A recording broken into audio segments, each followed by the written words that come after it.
Hey guys, it's Ashley Bornancin with the Red Carpet Report. We are back in Burbank on the set of ABC Family's new hit drama, The Fosters, talking to the cast, getting some exclusive sneak peeks on what's to come for the second half of season 1. Hey guys, it's Ashley. We are on the set of ABC Family's hit drama, The Fosters. We're talking to David Lambert, who plays Brandon. Okay, so it was building up the entire season between you and Callie.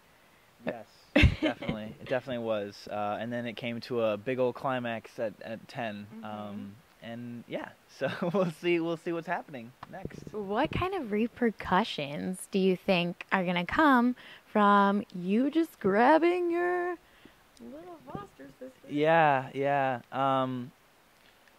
Lots is going to happen. It's sort of this like ripple effect that happens, and it does impact the whole house. But then at the same time, you know, Steph and Lena are married, so everyone is also very happy, and I think, like, you know, people are the Fosters are where they wanted to be. They finally achieved, you know, sort of this wholesome kind of family thing, and then, you know, due to timing, you know, issues, of course, something's going on again with Callie.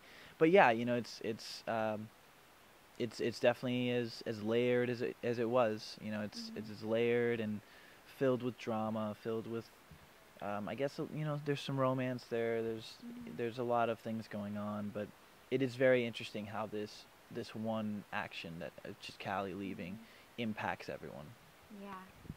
Yeah. How do you think, with Lena and Steph announcing that they wanted to adopt Callie, how do you think that's going to kind of change things as well? I mean, I think Brandon and Callie have to evolve to sort of survive. You know, like they're going to have to evolve their relationship, and things will change. You know, I think Brandon is also at a very stubborn place, which is interesting. He's left very confused because the last time he saw her was the kiss, and then, you know, she sort of rips away from him and then goes and deals with Jude, and that's the last time he sees her, really. Yeah. And so, you know, the next day, essentially, Brandon's left very distraught and confused, and he doesn't understand what's going on. So I think you're going to see a lot of Brandon taking things maybe more so into his own hands.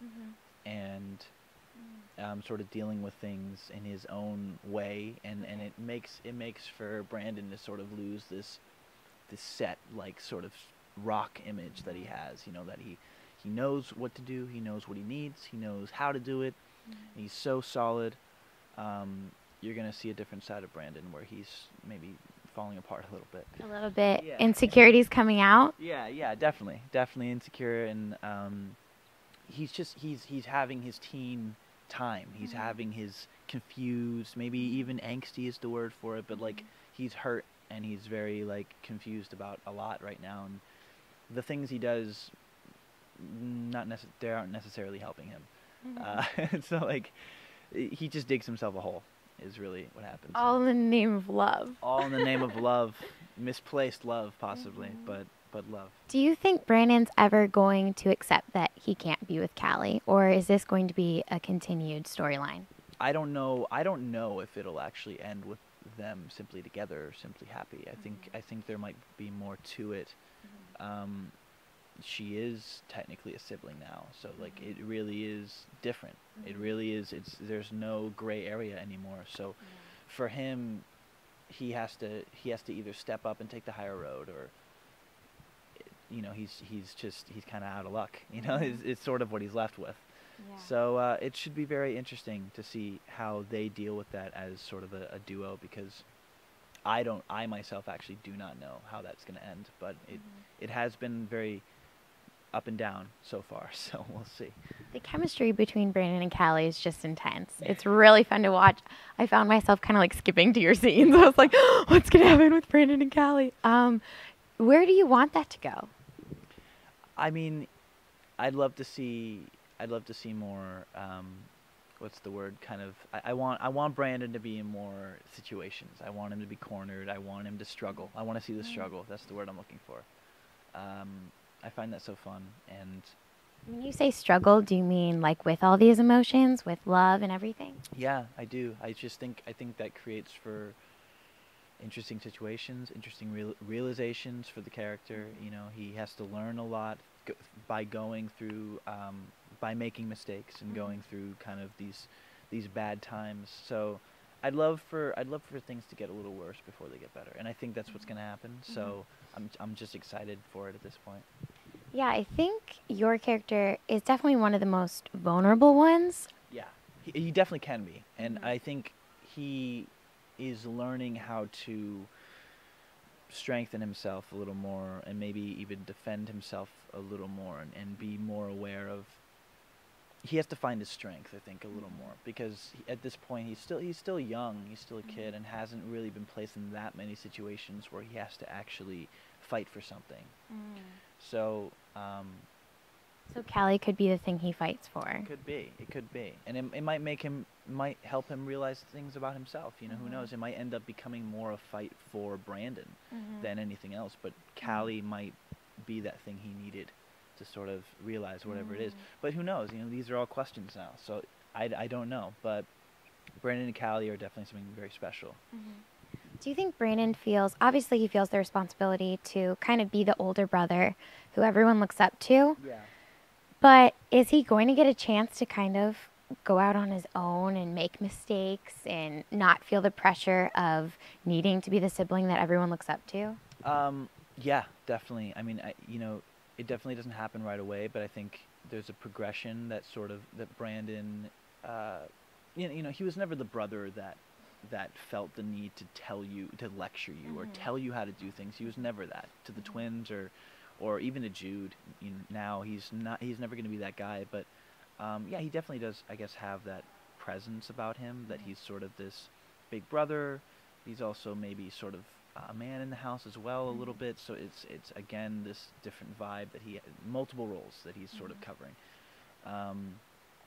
But yeah, I think as Brandon continues sort of going down this road that he's decided to go down, yeah, he is sort of gonna be missed in some areas. He won't come through as much as maybe a sibling should, just because he becomes overwhelmed by his own, you know, sort of situations. But does Brandon have like a secret, almost rebellion kind of rage somewhere inside that we're ever gonna get to see, or is he just kind of the calm, cool, collective? I don't think he's always calm, cool, and collected. But I think it takes a lot for Brandon to actually feel like, you know, dark and actually angry. You know, I think he's very good at sort of funneling that into other things and like deflecting and just not even dealing with things. I think he's very good at that.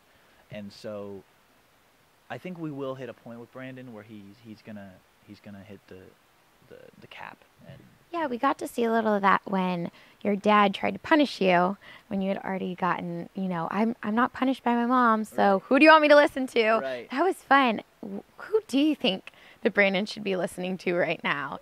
Are we going to see that relationship develop with your dad and where that's going? Yeah, I mean, honestly, that's one of my favorite relationships in the show is Mike and Brandon. I think it's a very like honest and real relationship, and I think it's something that it's a dynamic that families have to deal with, and it's not. I don't think it's as honed in on as it is in this show, you know, because like they really do make room for it, and it's great, you know, because it allows me and Danny Nucci, who plays Mike, to kind of develop and go there, and there's ups and downs. It's not always bad, you know. There's good too, but it is a fun one for me to like sort of explore with him and with the show just in general. So we're definitely gonna see more of that. We're gonna be seeing more of Mike. And in terms of how Brandon should be parented, I think is still sort of this juggling act between the three of them. But now, actually, Mike and Lena and Steph, that's actually better now. They're more fluid, and they're more. And Brandon's also getting older, which I think helps with that. I think he's, you know, left to make his own decisions, and what are they going to do about it? You know, so if he decides to be with Mike or be with the moms or whatever he wants to do, they sort of have to just go with him on that. Yeah. How about your ex-girlfriend? Is she ever going to creep back in Talia. Yeah, I mean, she still goes to the school. She's still there. So we may or may not see her, depending on what's going on at school. And school is definitely still an aspect of the show. Like last time you kind of got this sort of half and half mix, or maybe even more house than school. But just like in a regular family, things that happen at school tend to come home. You hear about them at home. So just like that, there will be more school situations. So you'll be seeing familiar students and people that you've met at the school. Talia might be one of them. I like that she was like, here's your concert tickets. And you're like, I don't think that's a good idea. Shut down. Yeah, it's a painful scene. Hard to watch as girls because girls tend to cling on to relationships more. And I think guys are better at putting a stop to it. Something you bring to the character, which I think everyone loves to see, is your love for music. And you are actually playing piano. It's not like a little stunt double or anything. Yeah, no, yeah, we are very adamant about me playing it either live or at some point recording it or something. But honestly, my favorite way to do it is just live right there on set, because I think that's fun. I think that's really cool, because like it's a cool vibe when you see it back, because it was actually played there. The way we're reacting to it's just different. So I always push for that. Sometimes the piece is very complex, and I would require a lot of time to actually feel like comfortable enough to play it. So sometimes we need to use playback or whatever, but there are more times than not that, like, me and Maia played it live that one time that we played together, and there's been a few times that, I just spend a few days on it or whatever and play it. But it's great. Yeah, it's a great little element to the show. Definitely. I read, now correct me if I'm wrong, but did you kind of teach yourself how to play piano? You took a couple lessons, but... Yeah, I started out with lessons, like, way young. Didn't like it. I was kind of bored, so then I stopped. And then one New Year, like maybe 6 or 7 years ago now, I just decided to pick up an instrument, and we had this dinky little not good keyboard in my house at the time. So I started messing around on that, and then ever since then, I just kind of went off. Got a nicer piano at some point, and I've been playing ever since. Are you one that can hear a song and then play it?